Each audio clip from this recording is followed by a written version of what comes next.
get it right, but to start looking at other sports. That's right. If we don't brand, and branding is about responsibility to conduct a very good and well-articulate feasibility studies, and that's why we're introducing a national sports calendar. A national sports calendar that can be dropped before a corporate organization that has a corporate social responsibility as a corporate strategy will pick a particular item in your calendar and identify with it, first to enjoy return on investment, two, to express itself to its immediate society through corporate social responsibility, and thirdly, to create a brand awareness for the sponsor and also facilitate the sponsee to achieve its goals. DG National Sports Commissioner Alassane Yakmut sure knows what he's talking about. Remember, I was on this show a few weeks ago, and he laid everything out. And we just hope that all of these recommendations, we will begin to see actions that will move our sports forward. Well, we've made a change, but before I talk about that change, let's go onto Twitter very quickly and read a few comments. This one is coming from Deinde Elvon Sonny at Deinde 4, talking about the game that was played in Ilorin today, the rescheduled Glo Premier League game between Warri Wolves and Kwara United. He says, Bola Salami proved his superstar status today. Not only did he play well, he was mobbed by fans at the end of the game. He was given a standing ovation at the Ilorin Stadium, despite the fact that he was playing for the opposing team. So that's an improvement, and he says our league is coming back. Temitokwe Taiwo says at Oil Effect, says he will want us to dedicate a show to cricket. Okay, that's a good idea. We will look at that. My name na Senayo at Senayo Cute says I must confess that you guys do justice to sports tonight. Yeah, thank you for that. Ogbana Phillips says, if Canopilas like, let them get Mourinho. They can't win the league this season. You'll be surprised at what can happen in the second round. Don't rule out Canopilas just yet. Salihu Ibrahim says the LMC is doing a great job because after the game in Ilorin, it was corroborating what Deinde Sani talked about. Fans were shaking hands with Salami and taking pictures with him. He says that's an improvement. In the past, when your team goes away from home and you get the results, you scamper to safety at the end of the game. But things are different. The fans were taking pictures, shaking hands, and that's what we want to see. That's what we want to see. That's the change we're talking about. All right. All right, let me quickly move on now and introduce you to Onye Uchimachuku, who has just joined us on the show tonight. Onye, before we talk about the league, let's focus on a few issues very quickly. International football politics is gathering storm. And I remember, okay, it was yesterday, was it on Monday we talked about it? Platini has finally, formally made that pronouncement. He wants to be president of FIFA. Well, Tony, as for me, it was an open secret that Platini was going to make that announcement. Had already, wanted to be FIFA president. But, like a smart guy, he was waiting for when the course would be very clear for him.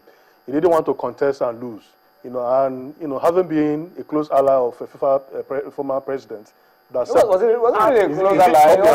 Outgoing. Was it a really close ally of at the time, Blatter? At the time, they were close. But then they fell apart. They fell apart, because Blatter wanted to continue being the president. And this guy knew that if this man continued, that could put paid to my ambition.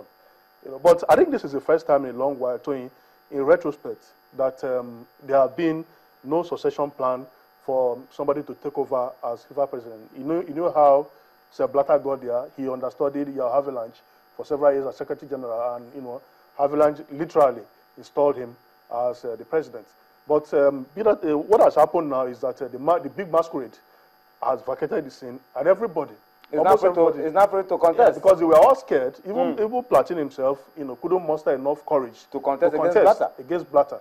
Now that the man, is going out, all of them want to. But are you surprised that we're beginning to see support for and attack against the candidature of Platini? Prince Ali Hussein, who was the only brave one the last time, absolutely, has come out to say, look, there's no difference between Blatter and Platini. The same deal cutting, the same maneuvering is what you're voting for. If you bring Platini, and the English FA have come out to say, look, that's the man. That's the guy that will bring the reforms.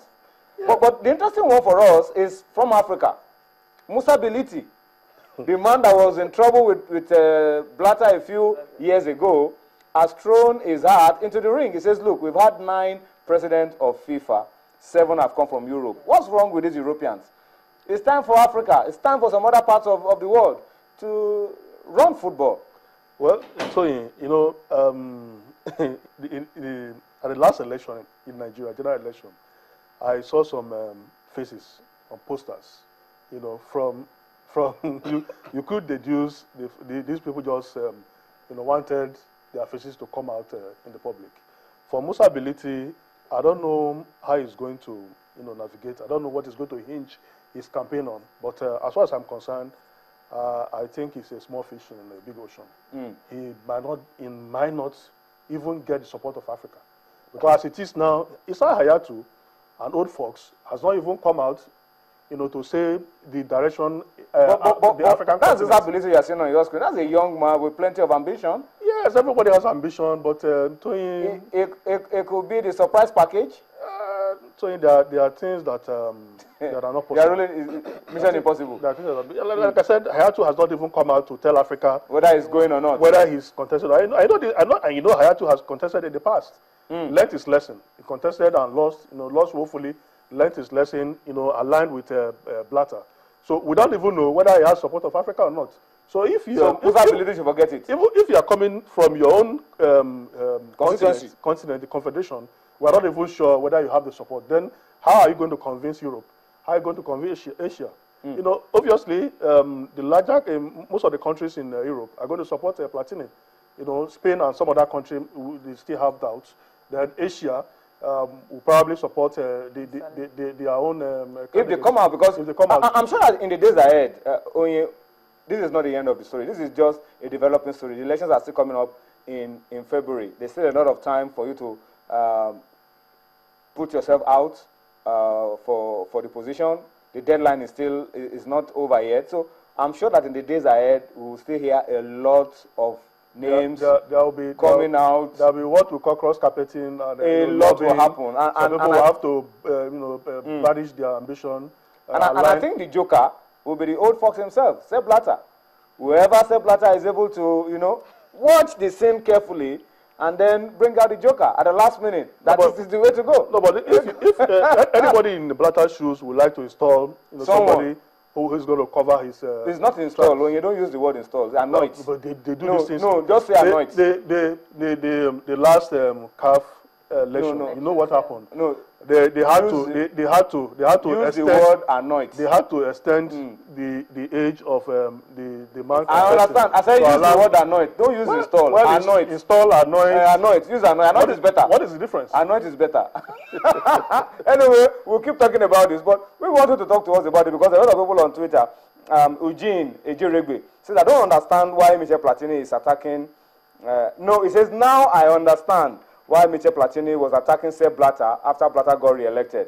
So he wants to contest. It's interesting. I mean, he has a right, really, to contest if it is free and fair. And I mean, everybody, you can have the right to contest. But when the elections come and it is free and fair, you just accept whatever the results are. But I'm sure that in the days ahead, we will hear a lot more from these elections. Let's leave politics aside. Let's talk about the game now. Thank you. The beautiful game by the beautiful ladies. Let's talk about the Falcons. Sisi, how confident are you that your girls will get to Equatorial Guinea and come out with something positive?